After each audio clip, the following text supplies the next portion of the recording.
it going? AJ Siegel here. So I'd like to first thank you for coming today, watching this, new episode. And yesterday we spoke about the cage framework analysis. We talked about, economic repercussions, why Carrefour left China, and more. So without further ado, let's talk about the how. Because yesterday we spoke about the where, today let's talk about the how. Episode 11. So, companies have invested the time in running the cage framework. They did a sensitivity analysis. We explored different legal and regulatory aspects, and we decided where, we should definitely go. But it is important to understand how exactly do we capture the market? Who should they talk, who should we actually talk to first? So let's talk about entry strategies in general. So, in essence, going global have, different entry strategies to choose from. Each one has its pros and cons, and we'll talk about those as well. The different ones are listed here on the left-hand side, such as exporting, licensing, franchising. Licensing and franchising isn't the same thing. Joint ventures, especially in places such as China, acquisitions, the greenfield development, which is, building a new subsidiary from the ground up in a different country, hiring local personnel. We don't outsource anything. Production sharing, where we share production costs with potential partners, turnkey operations, bot concept, and management contracts. These are the main entry strategies that each and every company looks at, and it's relevant for startups as well, especially SaaS startups.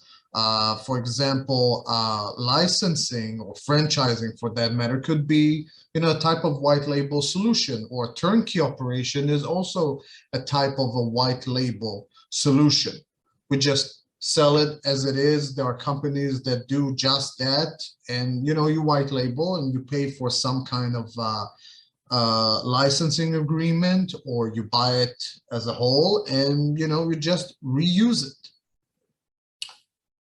Let's talk about actual considerations. So the toll taken on the company varies from one to the other, because exporting is one thing and acquisition or greenfield is another.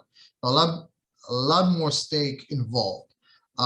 For example, let's look at the chart here. So contract-based has less investment and control, which is exporting, for example. Strategic alliances are just in the middle, such as long-term contracts, licensing or franchising, equity alliances, or joint ventures.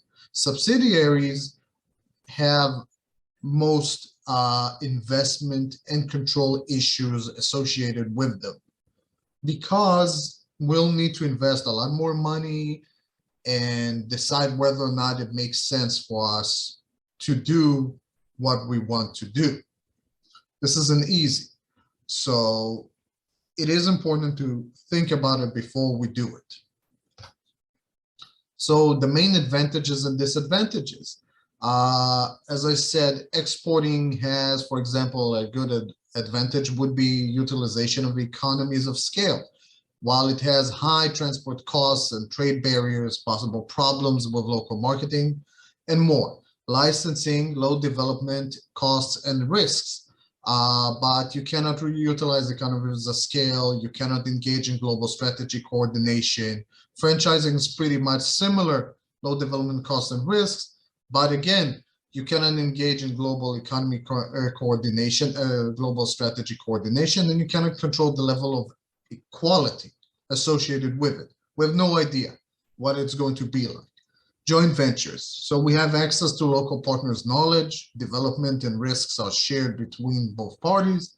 On the other hand, we cannot engage in global strategy coordination. We cannot utilize economies of scale. We cannot control the level of technology. Acquisitions in general are the best, one of the best options, but they require high costs and risks. Greenfield development, pretty much the same, but we also are dependent on local regulators because they dictate to us what to do. Okay, so if we are going to do that, we need to hire someone that understands the business well in the country.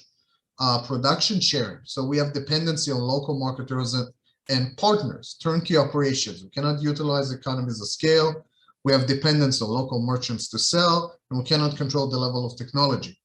The BOT concept is very much similar to, what the Chinese government is doing in most cases. So they build in a different country.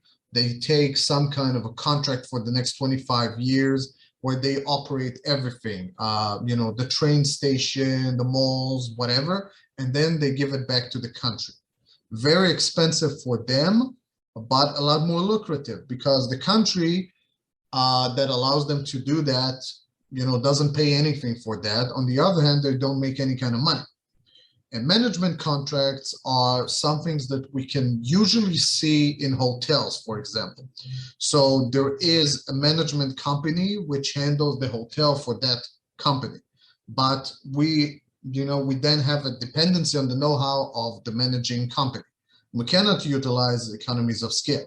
On the other hand, we have marginal risks involved at best and low developmental costs. I hope this makes a lot more sense now. And I'd like to bid you farewell and see you guys again tomorrow.